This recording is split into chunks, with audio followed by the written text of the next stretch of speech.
Tips mengontrol emosi. Salah satu senjata syaitan untuk membinasakan manusia adalah amarah. Dengan cara ini, syaitan bisa dengan sangat mudah mengendalikan manusia. Karena marah, orang bisa dengan mudah mengucapkan kalimat kekafiran, menggugat takdir Allah, berkata yang jorok, mencaci habis-habisan, bahkan sampai mengucapkan kalimat cerai yang membubarkan rumah tangga. Agar kita tidak terjerumus ke dalam dosa yang lebih besar, ada beberapa cara mengendalikan emosi yang diajarkan dalam Al-Quran dan As-Sunnah. Pertama, segera memohon perlindungan kepada Allah dari godaan syaitan dengan membaca ta'awudz. A'udzu billahi minasyaitonir rajim. Aku berlindung kepada Allah dari syaitan yang terkutuk. Karena sumber amarah adalah syaitan, sehingga godaannya bisa diredam dengan memohon perlindungan kepada Allah. Rasulullah SAW bersabda yang artinya, apabila seseorang marah, kemudian membaca a'udzubillah, maka marahnya akan reda. Kedua, diam dan jagalah lisan.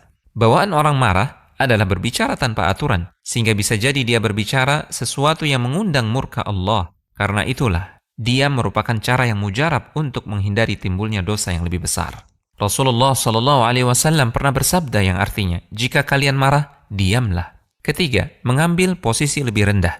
Kecenderungan orang marah adalah ingin selalu lebih tinggi dan lebih tinggi. Semakin dituruti, dia semakin ingin lebih tinggi. Dengan posisi lebih tinggi, dia bisa melampiaskan amarahnya sepuasnya. Karena itulah Rasulullah SAW memberikan saran untuk meredam amarah. Rasulullah SAW menasihatkan, apabila seseorang marah dan dia berada dalam posisi berdiri, hendaknya dia duduk. Karena dengan itu, marahnya bisa hilang. Jika belum juga hilang, hendaknya dia mengambil posisi tidur.